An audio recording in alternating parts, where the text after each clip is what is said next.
Que faire quand il n'y a rien à faire? C'est une très bonne question, merci de l'avoir posée. Vous avez jusqu'à présent beaucoup travaillé la tactique. La tactique, c'est quand il y a quelque chose à faire. Une combinaison, vous voyez, vous sentez qu'il peut y avoir du grabuge, et vous foncez. Par contre, parfois, ça peut être le calme plat, au moins en apparence. Que faire alors? J'avais déjà commencé un peu à vous souffler l'idée dans le cours sur les ouvertures, il faut faire un plan. Si vous ne savez pas quoi faire, faites un plan, pardi. Il est grand temps pour vous d'apprendre à juger une position, c'est-à-dire de voir les forces et les faiblesses de chaque camp. Alors oui, on a déjà parlé de forces, de faiblesses, de zones de tension liées à la tactique, mais là c'est vraiment au niveau de la stratégie. On monte d'un niveau, c'est plus subtil.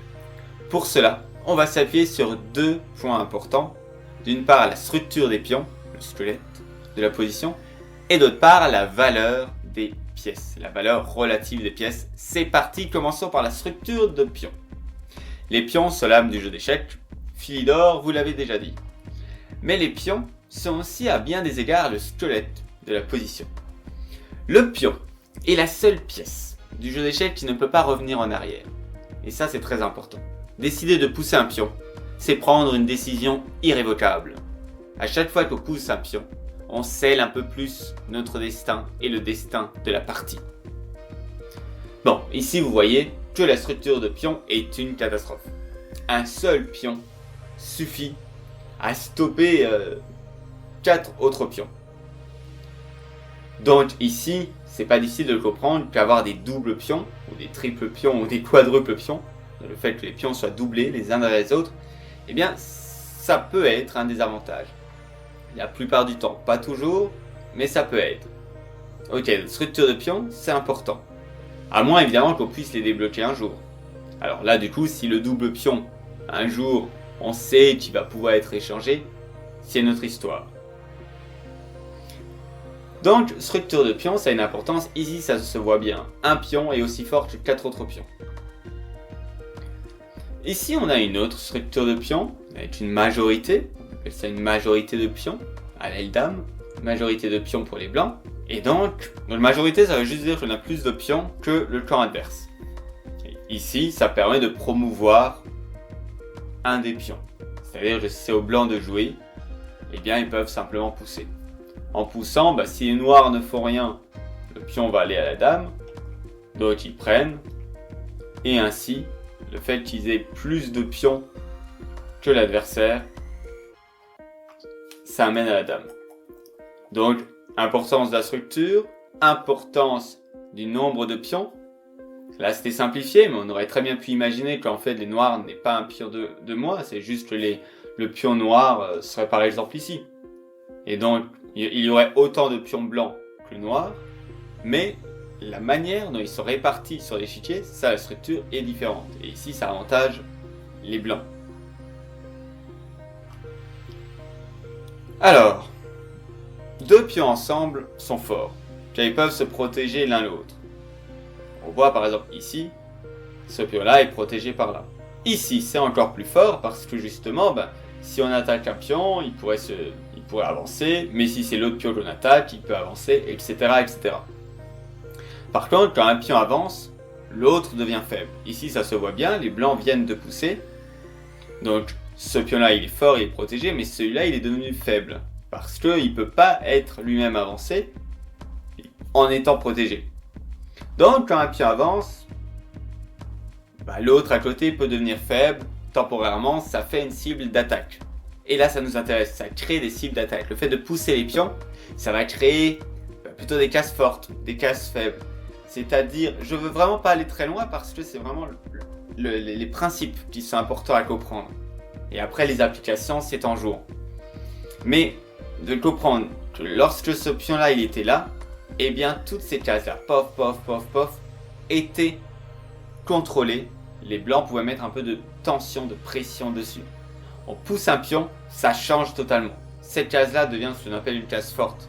C'est-à-dire une case qui ne peut plus être attaquée, qui ne peut plus être contrôlée par un pion adverse. Si on arrive à poser un cavalier ici, on est tranquille, ce cavalier-là ne peut plus être chassé par un autre pion. Donc, lorsque vous cherchez quoi faire, à la fin de l'ouverture, pas trop de tactique, etc. Eh bien, regardez la structure de pion de votre côté et du côté adverse.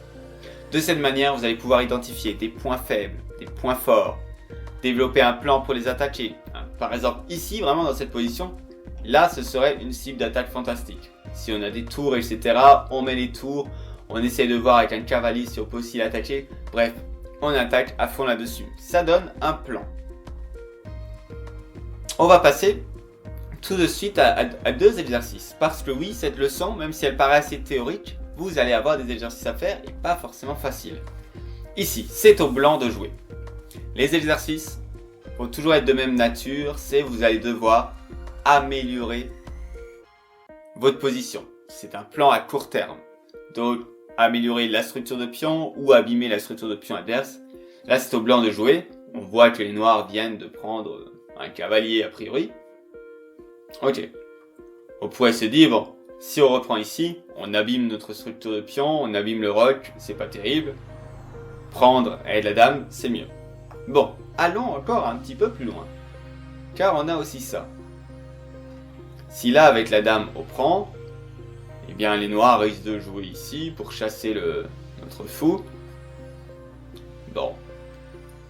Mieux à faire, c'est de d'abord prendre avec l'échec. Avec l'échec, c'est très important, sinon on perd la dame. Les noirs reprennent et c'est eux qui ont abîmé la structure de pion. Et ici, on a le temps de reprendre avec la dame. L'exercice s'arrête là, mais on peut très bien imaginer une suite. Avec pourquoi pas amener le cavalier là. Donc une case forte, le cavalier ne peut pas être gêné. Il peut bloquer deux autres pions, ce qui est plutôt sympathique. Ce qui nous laisse la possibilité, une fois que le cavalier est là, bah pourquoi pas, peut-être de pousser ici. C'est à voir, voire de pousser directement. Avec des petites possibilités tactiques, si notre dame est toujours là. Bon. Ok, un autre exercice. Ici, toujours le même principe. Alors, structure de pion, améliorer ça. C'est égalité. Au niveau des pions, c'est égalité. Au niveau des pièces aussi, on a deux fous, la paire de fous, l'autre, un fou et un cavalier.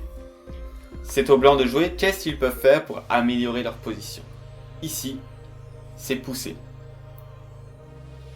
Ils ne donnent pas le pion, parce qu'après la prise, on prend le pion ici. C'est un échange. Pour ça, c'est des exercices plus compliqués, parce que vous n'allez pas avoir du matériel en plus et vous dire « Ah oui, c'est sûr ». Non, mais la position, c'est vachement amélioré. C'est-à-dire que quand vous étiez ici, ça a l'air assez bloqué.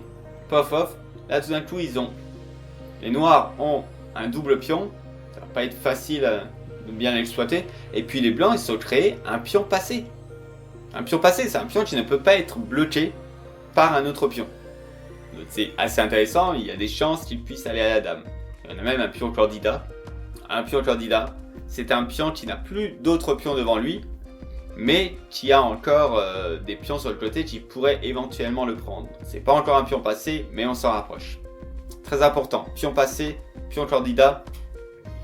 On peut vraiment développer tout un jeu, toute une stratégie, juste dans l'objectif de faire d'un pion passé une dame.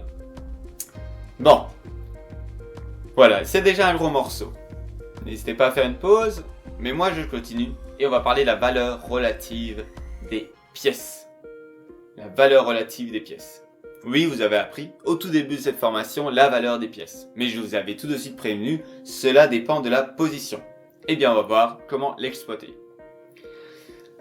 Et on va parler notamment du concept de mauvais fou ou de fou inactif.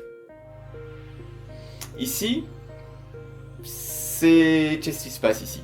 Les blancs ont un pion de plus. Ok? Les blancs ont un pion de plus.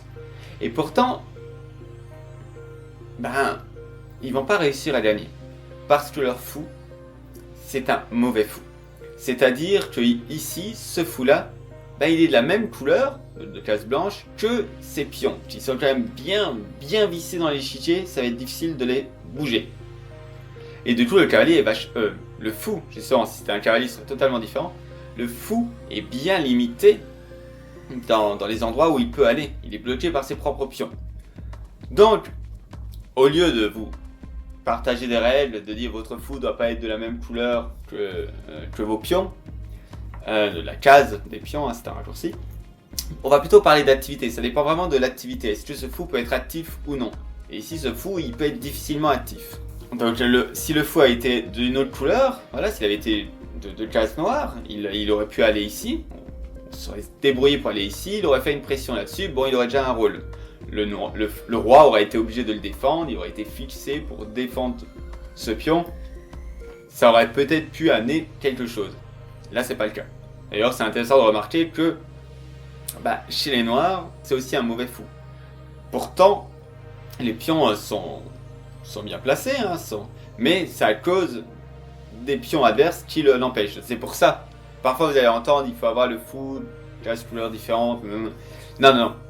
On raisonne en termes d'activité, c'est le mieux. À votre niveau, c'est le mieux. En termes d'activité, est-ce que ce fou-là peut être actif? Ça va être compliqué. Il faudrait essayer de pousser ici pour pouvoir le libérer. Est-ce que ce fou peut être actif? Bah non. Même si on pousse ici en sacrifiant... Non. Donc voilà, mauvais fou. Ici, sur cette position, c'est assez intéressant. Les deux camps ont le même matériel, mais on voit clairement que les blancs sont supérieurs. C'est égalité, et pourtant, il y a une différence très poussée. Pourquoi? Eh bien, on regarde l'activité des pièces. La structure de pion, l'activité des pièces. La structure de pion, bon, c'est un petit peu bloqué. Il y a un double pion ici, mais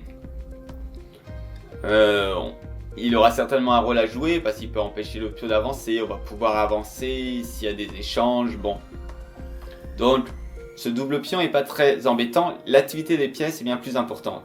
Et là, on remarque que déjà les blancs ont la dame chez l'adversaire, donc il y a beaucoup d'espace, et que les noirs, ils sont bloqués. Ce cavalier-là, il peut pas aller là, il se fait manger. Il peut pas aller là, il se fait manger. Cette case est contrôlée 3 fois par les blancs, défendue que 2 fois. Est-ce qu'il peut aller là? En fait, s'il va là, hop, ça va pas parce qu'on perd le pion. Les noirs perdent le pion, qui n'est plus défendu, donc ça va pas aller là. Ce cavalier peut pas bouger. La dame est obligée de rester près de ce cavalier pour le défendre. Ce cavalier-là, il a l'air de bien placé. Il attaque, on peut dire c'est intéressant, mais finalement, il a juste ce point de tension et c'est tout. Pour le recycler, pour qu'il trouve une meilleure case, ce serait compliqué. Aller là, puis là, c'est lent. Ici, mais il y a la tour, faudrait bouger la tour. Alors que les blancs ont des pièces très actives. La dame, fou. Le fou, il est bien placé parce qu'il agit sur des cases qui sont intéressantes. Là, on imagine des attaques. La tour aussi, qui va pouvoir venir. Et puis le cavalier, regardez-moi ce cavalier qui a aussi des possibilités. Bref, les noirs ne peuvent rien faire. Ils doivent juste subir, répondre au plan des blancs. Donc, l'activité. L'activité, vachement, super, trop, méga, trop important. Bon, donc, pendant votre partie, demandez-vous, est-ce que vos pièces ont un rôle? Est-ce qu'ils peuvent en avoir un? Est-ce qu'elles peuvent être actives ou plus actives? Ou est-ce que vous avez plutôt intérêt à échanger une pièce qui ne sert pas à grand chose contre une pièce adversaire qui a beaucoup plus d'utilité? Voyons voir un peu au niveau des exercices.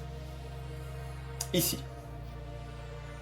C'est au blanc de jouer. Bon, a priori, il y a eu quelque chose comme ça. Les noirs ont dû prendre un fou ici, on imagine. Bon. Donc, niveau matériel, ça va être réalité parce qu'on va reprendre cette pièce. Bon, mais comment on reprend? Logiquement, on pourrait se dire, on reprend avec la dame. Ça évite de faire un double pion. C'est plus naturel. Mais on regarde l'activité des pièces. Or, prendre ici, ce double pion, ça va pas nous gêner pour l'instant parce que ça libère l'activité de la pièce. Et là, en libérant l'activité de la pièce, on a des menaces, on empêche de roquer. Déjà, c'est déjà pas mal. On menace de faire échec, de récupérer le pion et d'amener une menace de mat. Donc ici, l'objectif de cet exercice, c'est juste de savoir comment on reprend ce fou. Dame ou pion. On pense à l'activité, améliorer notre activité. Pof, reprendre le pion, c'est le meilleur coup. Autre exercice, ici. C'est au blanc de jouer. Encore une égalité niveau matériel. Bon. Non, c'est au noir de jouer. C'est au noir de jouer. Je vais faire de la magie. Attention. Voilà. C'est au noir de jouer. C'est égalité. Pourtant, ils ont un double pion, donc c'est pas terrible. On va améliorer la structure de pion. Ça concerne aussi l'activité des pièces, parce que ici, ce qu'on va faire, ce qu'on aimerait, c'est que les blancs prennent le cavalier. Comme ça, on peut reprendre. On a 2 pions au centre, qui sont tous les deux des pions candidats, donc il y a une petite possibilité que que ça avance, ça donne du jeu, c'est intéressant, alors que ces 2 pions-là, ils sont faibles, ils ne peuvent pas être défendus par un autre pion. Si les blancs l'attaquent, il va falloir le défendre, on ne sait pas trop comment, ça risque de pas être très joli. Là, ce qu'on va faire, on va forcer les blancs d'échanger ce cavalier, en poussant. On reprend, voilà. Maintenant, par rapport à avant, les noirs ont amélioré leur structure de pion. Parfait. Bon, conclusion. Quand vous ne savez pas quoi faire, cherchez à exploiter soit les faiblesses de l'adversaire, soit à augmenter l'activité de vos pièces, ou à diminuer vos faiblesses, à diminuer l'activité des pièces de l'adversaire. Voilà, il y a vraiment l'histoire de structure de pion, activité des pièces, c'est déjà pas mal. Et c'est justement le but des exercices que vous allez devoir faire. Vous allez devoir trouver un plan à court terme. C'est un peu déroutant, parce que après vous pouvez pas vous dire ah bah oui c'est bon j'ai un fou de plus, j'ai trouvé la bonne réponse. Non, c'est plus subtil, mais à votre niveau maintenant vous pouvez aller dans la subtilité. Donc faites ces quelques exercices, il n'y en a pas énormément. Et je vous dis à très vite pour la suite. Devenez badass.